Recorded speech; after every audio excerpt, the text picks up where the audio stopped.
Hello and welcome my all dear students. Welcome back to the next video of CA Foundation class number 8 I think. Debtors को यहाँ पर समझेंगे, basic terminology को आज हम खत्म करने की पूरी कोशिश करेंगे दोस्तों। फिर थोड़ा सा आगे बढ़ जाएंगे कि अकाउंटिंग किस तरह से की जाती है। तो बच्चों डेटर्स किसे कहते हैं, ये एक बहुत ही इंपॉर्टेंट टर्मिनोलॉजी है जो आपको अकाउंट्स को आगे पढ़ने के लिए बहुत ज़्यादा ज़रूरी है, रिलेवेंट है समझना। इसके बाद हम क्रेडिटर्स को समझेंगे। सर डेटर्स होता क्या है सर, फटाफट से बता दीजिए। डेटर्स जो होता है बच्चों, जैसे मैंने हिंदी में लिखा है शुद्ध, आप देख पढ़ सकते हैं, जिन्हें उधारी पर गुड्स बेचा या उधारी पर सर्विसेज दी। बिजनेस की बात कर रहे हैं हम, अकाउंटिंग किसकी कर रहे हैं बच्चों, हमारी पर्सनल नहीं, बिजनेस की अकाउंटिंग की जाती है। तो बिजनेस ने, यदि बिजनेस ने जिसकी आप अकाउंटिंग कर रहे हैं, उस बिजनेस के माध्यम से किसी पर्सन को या किसी फर्म को, ध्यान से सुनिए, एक इंडिविजुअल पर्सन भी हो सकता है या एक फर्म भी हो सकती है, एक ऑर्गेनाइजेशन भी हो सकता है, दूसरा कॉर्पोरेट पर्सन भी हो सकता है, बिजनेस भी हो सकता है, हमारे द्वारा गुड्स को सेल किया गया और उधारी पर यानी क्रेडिट पर, मतलब कि उसका पैसा अभी नहीं मिला है। हां बच्चों, पैसा उधारी पर, गुड्स उधारी पर सेल किए गए हैं, अभी पैसा नहीं मिला है। सर्विसेज क्रेडिट पर दी गई हैं, मतलब सर्विसेज को सेल नहीं किया जाता। गुड्स के लिए टर्म को यूज लिया जाता है सेल्स, और सर्विसेज के लिए टर्म को यूज लिया जाता है रेंडर। सर्विसेज को रेंडर किया गया, तो या तो गुड्स को सेल किया गया या फिर सर्विसेज रेंडर की गई। यदि हम गुड्स में डील करते हैं तो हम गुड्स ही सेल करेंगे। यदि हम सर्विसेज में डील करते हैं, सर एक बार और बताइए, सर्विसेज में कौन डील करता है? जैसे बैंक है, सर्विस देगा, chartered accountant professional consultancy service देगा, लॉयर लीगल कंसल्टेंसी सर्विस देगा, medical doctor medical consultancy service देगा, लॉयर बार काउंसिल सर्विस, ये सब company secretary legal consultancy service. तो प्रोफेशनल्स के द्वारा जो सर्विसेज दी जाती है, इंश्योरेंस कंपनी सर्विस देगी बैंकिंग इंश्योरेंस की। तो यदि एक बिजनेस के द्वारा बच्चों गुड्स को सेल किया जाता है या सर्विसेज को रेंडर किया जाता है क्रेडिट पर मतलब उसका पैसा अभी नहीं मिला है, तो बच्चों जिसे आपने गुड्स सेल किए हैं ऑन क्रेडिट या सर्विसेज रेंडर की है ऑन क्रेडिट, वो पर्सन, वो फर्म, वो ऑर्गेनाइजेशन आपके लिए कहलाएगा डेटर। क्या कहलाएगा? डेटर। हिंदी में बोलते हैं इसको देनदार। क्या बोलते हैं हिंदी में इसको बच्चों? क्या लिख रहा हूं मैं? देनदार। देनदार। और सर हिंदी में देनदार को मतलब क्या होता है? देखो, देनदार मतलब जो व्यक्ति बिजनेस को पैसा देगा, जो बिजनेस के लिए देनदार है। XYZ हमने आपको गुड्स क्रेडिट पर सेल किया है, आप हमें इतना इतना पैसा 50,000 का जो गुड्स हमने आपको बेचा है, वो पैसा आप हमें दोगे। यू आर देनदार, you are debtor of my business. समझ में आती है बात बच्चों? यदि समझ में आती है तो कमेंट कर देना, लॉक करते हैं, आगे बढ़ते हैं। सो दोज पर्संस, बच्चों यहां पर देखिए आप, मैंने सब कुछ डिराइव कर दिया है बोर्ड पर जो बोला है। बहुत जबरदस्त हेल्प मिलने वाली है आपको। आप इसको नोट डाउन करना, पहले आप समझ लेते हैं, फिर वीडियो को पॉज करके नोट डाउन कर लेना बच्चों। डेटर्स का मतलब दोज पर्सन, एक ये ऐसे व्यक्ति होते हैं या फिर ऐसी फर्म्स या organisations to whom goods have been sold, जिन्हें गुड्स सेल किए। यदि हम ट्रेडिंग कंसर्न है, मैन्युफैक्चरिंग कंसर्न है, यदि हम बिजनेस करते हैं गुड्स को सेल करने का, तो हमने उन्हें गुड्स को सेल किया। या फिर यदि हम सर्विस ऑर्गेनाइजेशन हैं तो हमने सर्विसेज हैव बीन रेंडर्ड, जिन्हें सर्विसेज दी है हमने, बैंकिंग की, इंश्योरेंस की, कंसल्टेंसी की, medical services etcetera etcetera, on credit. ये बहुत ही महत्वपूर्ण बात है बच्चों। ऑन क्रेडिट मतलब उधारी पर, मतलब अभी पैसा उनसे नहीं लिया गया है। आगे मैंने लिखा है एंड, यानी कि इसके साथ साथ दूसरी बात भी सेटिस्फाई होना जरूरी है। First bullet and second bullet दोनों का होना जरूरी है, दोनों का होना जरूरी है। Yes, and payment has not been received. क्या पैसा मिल गया उस व्यक्ति से या उस फर्म से? नहीं sir, payment has not been received from them, उनसे अभी पैसा नहीं मिला है। एंड तीसरी बात को भी जोड़ना यहां पर जरूरी है। तीनों कंडीशंस यहां पर सेटिस्फाई होगी तभी वो डेटर कहलाएगा बच्चों। They shall owe some amount to the business, मतलब उनसे पैसा या तो नहीं मिला है या फिर कुछ पैसा मिल गया है कुछ नहीं मिला है, they still owes some amount to business. Example से क्लियर हो जाएगा बच्चों, यानी कि बिजनेस को उससे पैसा लेना बाकी है, कुछ पैसा या पूरा पैसा। 50,000 का गुड्स, 50,000 वर्थ का गुड्स बेचा गया मोहन को बिजनेस के द्वारा क्रेडिट पर। किस पर बच्चों? क्रेडिट पर। He will continue to remain the debtor, वो डेटर कहलाएगा बिजनेस का, of the business so long as he does not make the full payment, जब तक वो पूरा पेमेंट नहीं कर देता। इस वर्ड को आप बॉक्स में बंद कर लेना बच्चों, जब तक वो बंदा पूरी तरह से पेमेंट नहीं कर देता तब तक वो बिजनेस का डेटर कहलाएगा। अब यदि आपको बात समझ में आती है तो मैं एक चीज और आपसे पूछना चाहता हूं। मेरा डस्टर थोड़ा सा गायब हो गया है, मुझे ये कॉटन का ही यूज लेना पड़ेगा यहां पर। आई होप सो आपने पोस्ट कर लिया होगा, नोट कर लिया होगा बच्चों।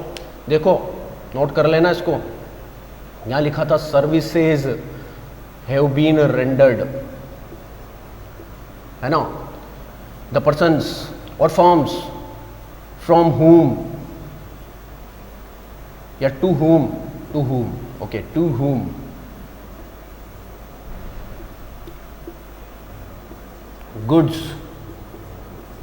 goods have been sold और services have been rendered on credit पर यानी कि उधारी पर, and payment has not been received from them and still owes some amount to business। Example आपके सामने क्लियर है, अभी आप इसको पोस्ट कर नोट कर लीजिए। मैं फटाफट से सेकंड एग्जाम्पल आपके सामने लिखने वाला हूं, आप मुझे बताइए क्या ये डेटर है, यदि डेटर है तो कितने अमाउंट से है। ठीक है, एक एक चीज आपके नोट्स में मेंटेन होनी चाहिए बच्चों। बहुत ही जबरदस्त कैपिटल और असेट आपके लिए ये क्रिएट हो जाएगी। आपको लाइफ लॉन्ग किसी भी तरह का डाउट होगा, ये नोट्स आपको आंसर देंगे बच्चों। तो इस असेट्स को मेंटेन कर चलना, इस कैपिटल को अपनी साथ ही साथ क्रिएट कर चलना बच्चों।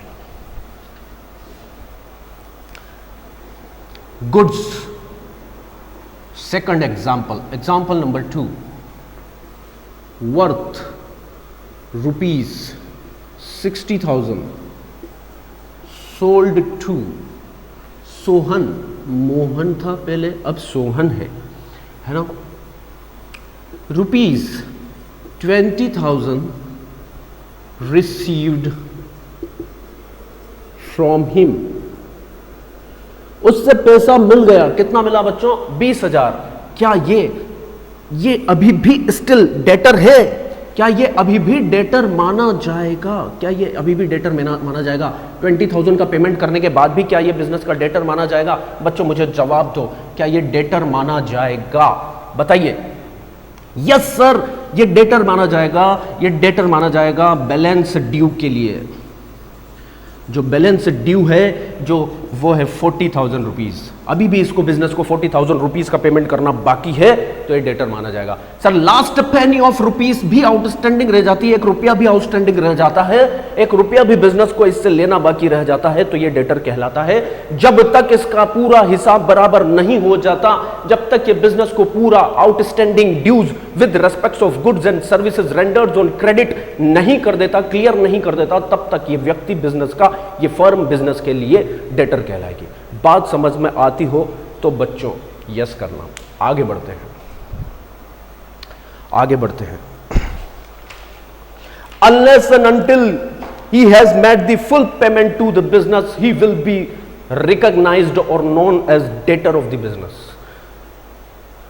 जब ये बिजनेस को पूरी तरह से अपने ड्यूज का पेमेंट कर देगा तब ये बिजनेस का डेटर नहीं माना जाएगा। ओके, अब बच्चों इसके साथ ही एक टर्म और जुड़ी होती है, उसे भी समझ लेते हैं, बिल्स रिसीवेबल। बहुत जबरदस्त कॉन्सेप्ट है बच्चों, डेटर से कनेक्टेड है। इसको साथ ही साथ मेरे ड्रॉ करना, एक डायग्राम बनाएंगे फिर उसे समझेंगे। बिल्स रिसीवेबल क्या होता है? बिल्स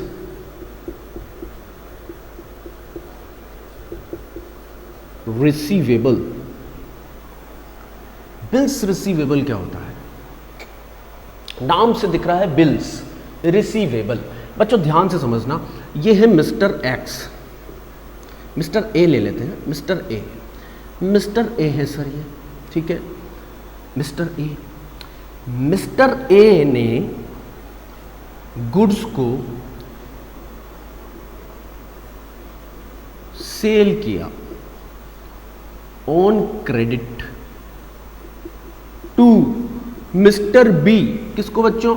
मिस्टर बी को क्रेडिट पर सेल किया था, वर्थ रुपीस लिख देता हूं मैं, worth rupees 50,000 on 2 month credit. 2 महीने की उधारी पर 2 मंथ्स की क्रेडिट पर मिस्टर ए ने मिस्टर बी को गुड्स सेल किया है। इसका मतलब बच्चों, इसका मतलब मुझे बताओ बच्चों, फटाफट से सभी बच्चे बोल के मुझे बताएंगे इसका मतलब क्या है। इसका मतलब है, इसका मीन्स ये है बच्चों कि बिजनेस ऑफ मिस्टर ए के लिए, मिस्टर ए के बिजनेस के लिए मिस्टर बी एक डेटर कहलाएंगे, क्योंकि उन्हें गुड्स को सेल किया गया है, क्रेडिट पर सेल किया गया है और मिस्टर बी से अभी पैसा लेना बाकी है। यदि गुड्स और सर्विसेज को क्रेडिट पर रेंडर किया जाए और उसके रेस्पेक्ट में किसी पर्सन से पैसा लेना बाकी है तो सर वो कहलाएगा डेटर। That's it. तो ये डेटर है। तो सर बिल्स रिसीवेबल का कॉन्सेप्ट क्या है? अब बच्चों क्या होता है कि मिस्टर ए को होता है मिस्टर बी पे डाउट कि भाई 2 महीने बाद तू पैसा देगा या नहीं देगा, इसकी क्या गारंटी है, क्या श्योरिटी है, तेरा कैरेक्टर मार्केट में, तेरी गुडविल वैसे ही खराब है, तू पैसा खा जाता है, पैसा मार लेता है लोगों का, पैसा टाइम पर नहीं देता है, तो मेरा बिजनेस तो यहां पर इफेक्ट हो जाएगा 50,000 रुपीज से, और इस तरह से मैं तेरे को क्रेडिट पर सेल करता गया तो मेरा तो डब्बा बैठ जाएगा। तो बच्चों मिस्टर ए श्योरिटी चाहता है, एश्योरेंस चाहता है, विश्वास चाहता है कि मिस्टर बी उसको सही समय पर भुगतान कर देगा। इसके लिए, इस सिक्योरिटी के लिए, इस श्योरिटी के लिए, इस एश्योरेंस के लिए, सुनिश्चितता को प्राप्त करने के लिए, आत्मसंतुष्टि के लिए मिस्टर ए मिस्टर बी के ऊपर एक बिल लिखता है। क्या लिखता है बच्चों? बिल।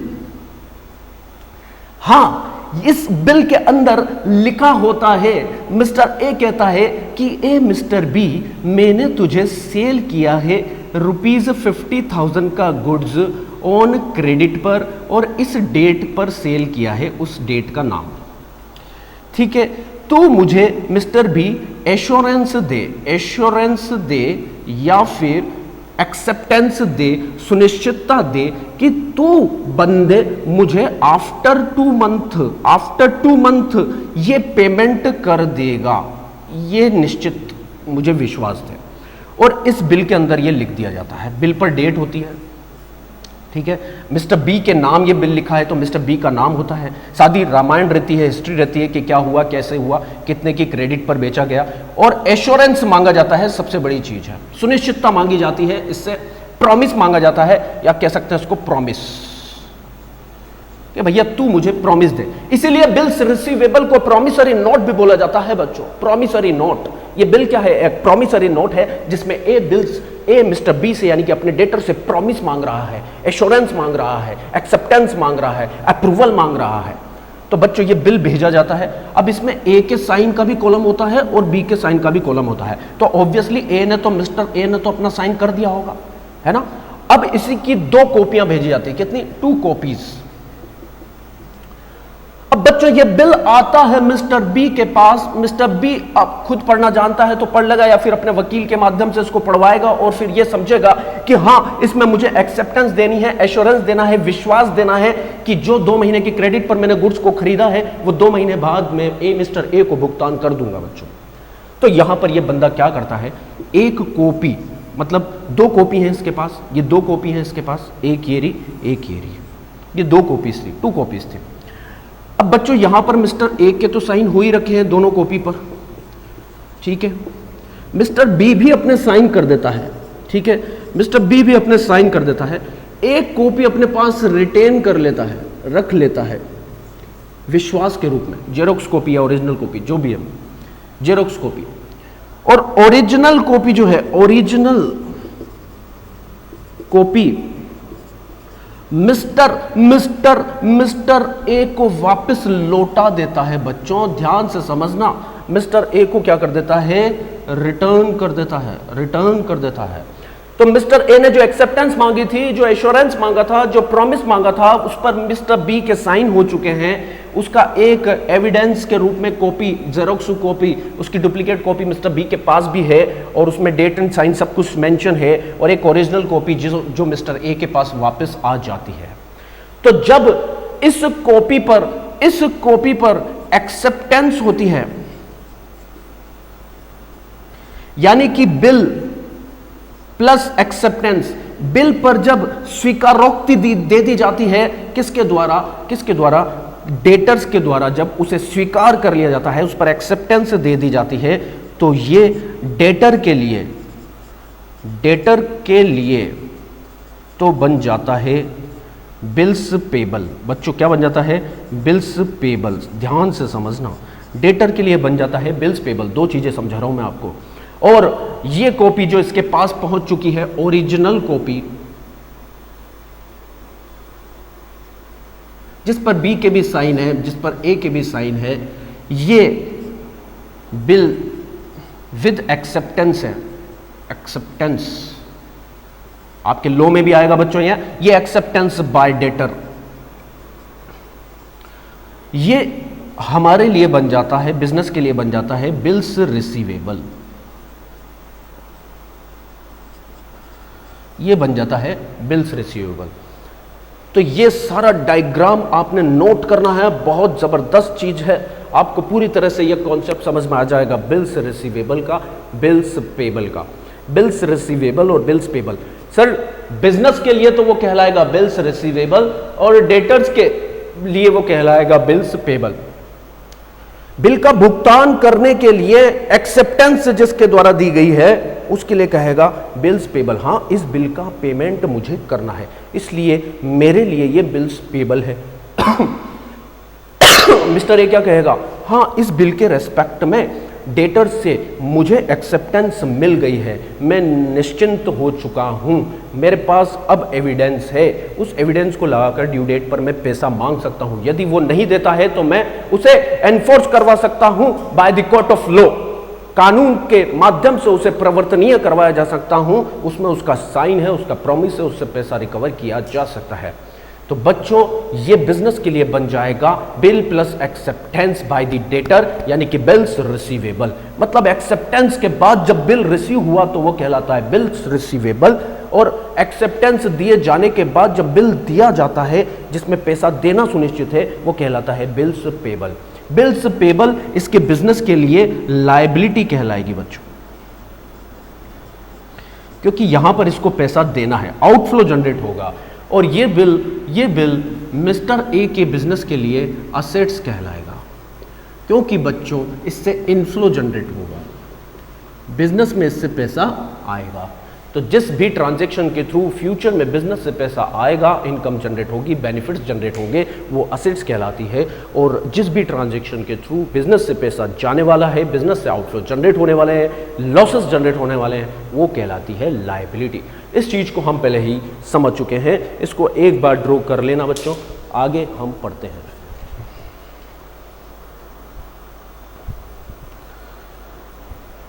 एक बात याद रखना, मिस्टर ए यहां पर कहलाएगा ड्रॉअर, बिल्कुल लिखने वाला, ठीक है, नोट कर लेना, ये कहलाता है ड्रॉअर।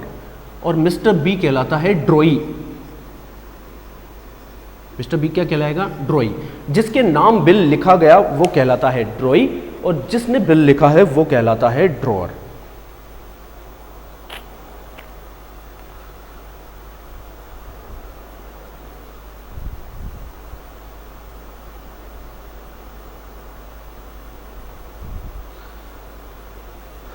और इसे बोला जाता है, इस बिल को बोला जाता है बिल ऑफ एक्सचेंज।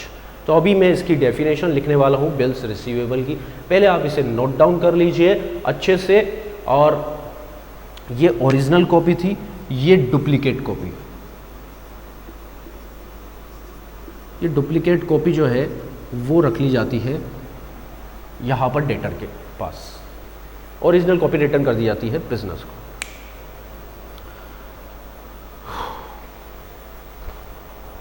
इसको नोट कर लीजिए बच्चों।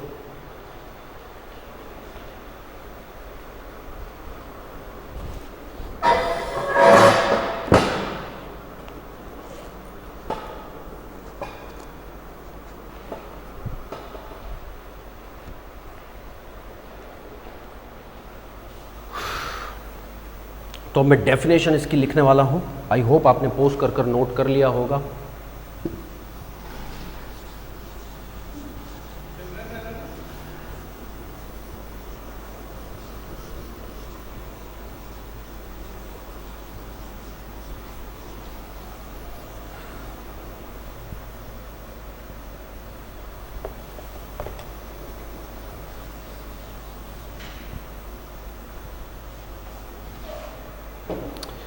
सो bills receivable,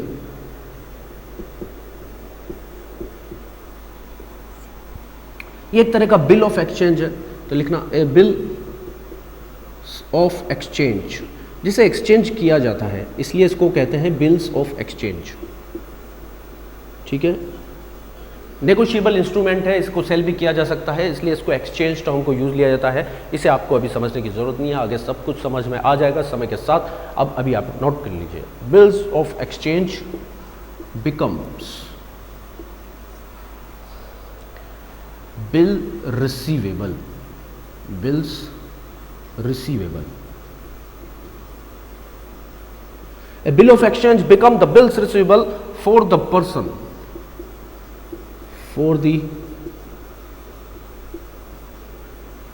person who draws it, who, जिसने इसको लिखा था बच्चों, जिसने इसे लिखा था, यानी कि हमारे एग्जाम्पल में मिस्टर ए ने इसे लिखा था। हु ड्रॉज इट, जिसको बोला जाता है ड्रॉअर, जिसने बिल लिखा था। ड्रॉअर भी बोला जाता है क्या बच्चों? सही दिख रहा है बोर्ड पे। हु ड्रॉज इट यानी कि ड्रॉअर, एंड इतने लिखने से ही ये बिल रिसीवेबल नहीं हो जाता है, उसके साथ साथ गेट इट बैक, उसको प्राप्त भी होना चाहिए, वापस रिटर्न भी होना चाहिए, विद द एक्सेप्टेंस, यानी कि आफ्टर एक्सेप्टेंस।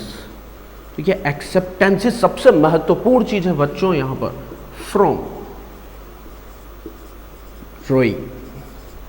ड्रॉई हमारे एग्जाम्पल में था मिस्टर वाई, तो मिस्टर वाई ने उस पर अपनी एक्सेप्टेंस दी है, स्वीकारोक्ति, जिसको हिंदी में बोलते हैं स्वीकारोक्ति, अपनी स्वीकृति या स्वीकारोक्ति अपने यहां पर दी है बिल के रेस्पेक्ट में, और उसे वापस लौटा दिया है मिस्टर ए को। तो बच्चों मिस्टर ए के लिए तो वो बिल रिसीवेबल हो जाएगा, और जिसने एक्सेप्टेंस दी है उसके लिए हो जाएगा bills payable. I hope so बात समझ में आई होगी। तो इसके बाद बच्चों दो टर्म्स हमें और जहां पर समझना है, क्रेडिटर और बिल्स पेबल। एक चीज आप नोट कर लेना, ट्रेड रिसीवेबल, ध्यान लगाओ बच्चों, ट्रेड रिसीवेबल का मतलब होता है बच्चों टोटल डेटर्स, अभी जो हमने पढ़ा debtors plus total bills receivable, क्योंकि ये दोनों ही टर्म्स बच्चों बिजनेस के पॉइंट ऑफ व्यू से देखी जाती है। बिजनेस के टोटल डेटर्स कितने हैं? अब हो सकता है कुछ डेटर्स बिल्स में कन्वर्ट हो गए हो, यस और नो, तो bills receivable plus total debtors को ही टोटल रिसीवेबल माना जाता है। बिजनेस के लिए टोटल पैसा लेना है 60,000 का, ठीक है, 60,000 में से डेटर्स हैं 40,000 के, और 20,000 के डेटर्स ने हमें बिल्स दे दिए, तो उन्हें डेटर्स के रूप में रिकॉर्ड नहीं किया जाएगा। ये बात समझना आप बच्चों। 20,000 के डेटर्स ऐसे थे जिन्हें हमने बिल्स लिखे, जिन पर हमें विश्वास नहीं था, पैसा वो खा जाएंगे ऐसा हमें डाउट था, हमने बिल लिखा, उन्होंने एक्सेप्टेंस देकर हमें लौटा दिया, तो वो 20,000 के जो डेटर्स हैं वो बिल्स में कन्वर्ट हो गए, तो उन्हें डेटर नहीं माना जाएगा, फिर बिल्स रिसीवेबल माना जाएगा बच्चों। हाँ, वो ट्रेड रिसीवेबल का पार्ट होंगे। तो टोटल डेटर हमारे 60,000, टोटल ट्रेड रिसीवेबल हमारे 60,000 कहलाएंगे, उसमें से डेटर्स 40,000 होंगे, बिल्स रिसीवेबल 20,000 होंगे। वो बिल्स रिसीवेबल पहले डेटर थे, ऑल्दो वो पहले डेटर थे, पर उनसे एक्सेप्टेंस मिल गई, हमने जो बिल लिखा था उसके रेस्पेक्ट में वो अब बन चुके हैं बिल्स रिसीवेबल। यस, तो total debtor plus total receivable is called bills receivable is called total receivable. I hope so बात समझ में आई होगी। अब देखेंगे टोटल ट्रेड पेबल। तो ट्रेड पेबल कैसे बनता है? Creditor plus bills payable. तो ये दो चीजों को और अच्छे से समझ लेते हैं बच्चों।